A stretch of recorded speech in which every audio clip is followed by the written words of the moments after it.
What will happen when Loop confronts Quinn about sucking Faye's blood on the school rooftop?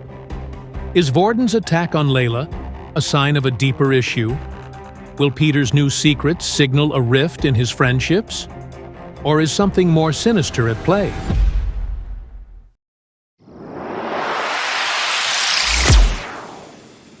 Inside one of the dorm rooms, Peter was waiting inside patiently for either Vorden or Quinn to come back. Usually, he would have gone off with Vorden, but the way Vorden had acted earlier had given him second thoughts. The fact that Vorden said that Vorden wasn't his name.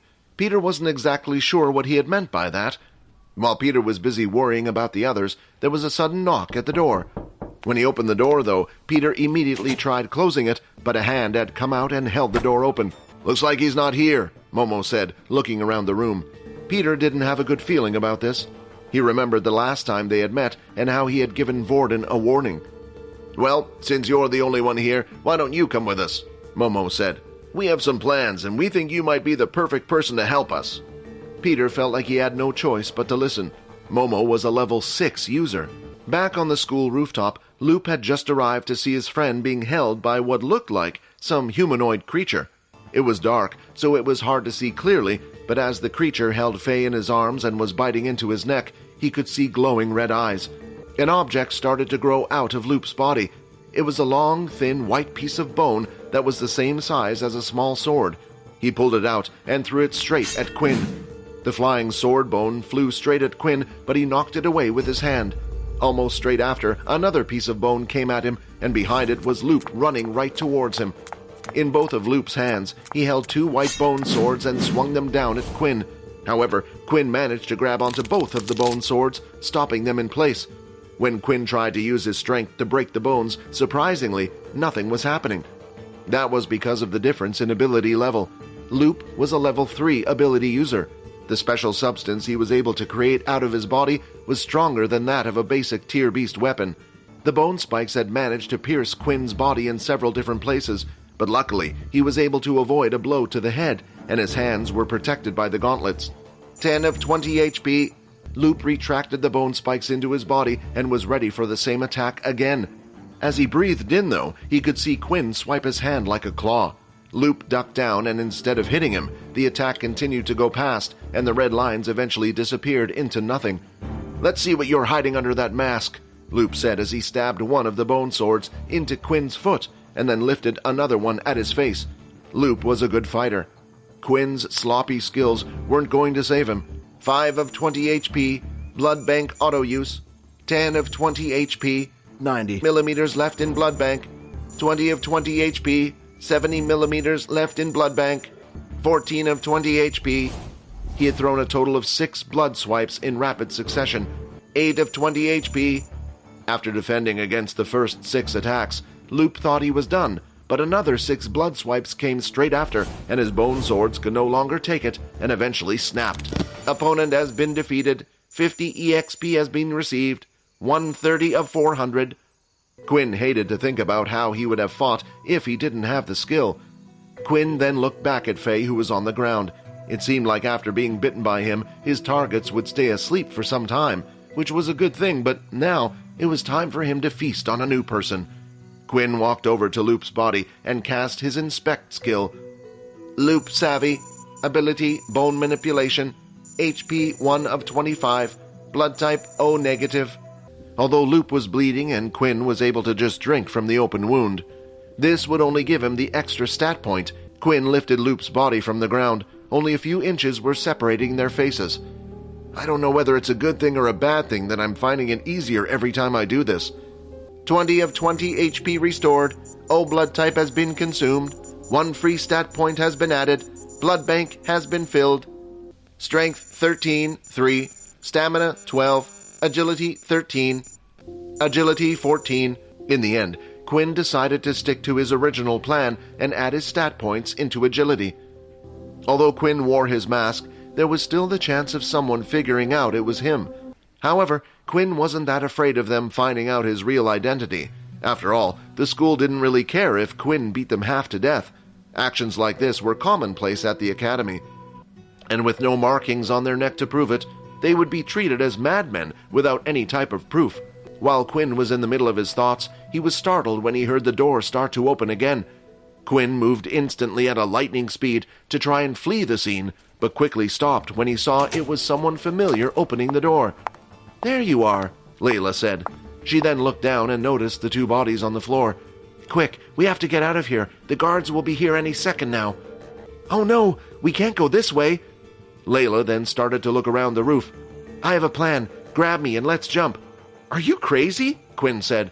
"Even with my strength from this height, I would at least break my legs, and even if I can heal, I still feel pain. Just trust me, come on, I can use my ability." Quinn quickly lifted Layla with both arms, despite his protest. "I'm counting on you," Quinn muttered as he leapt off the building. "Hey, that was pretty cool. You can fly?" Quinn asked, stunned. "No, my ability isn't that strong yet," Layla replied. "At most, I can only slow us down. Come on, let's head back to our rooms. A lot of the students have already formed their own groups and gangs to protect each other. Why don't you create your own group? That's not a bad idea, especially if in the future we get targeted even more. Maybe I should ask Vorden if he knows anyone."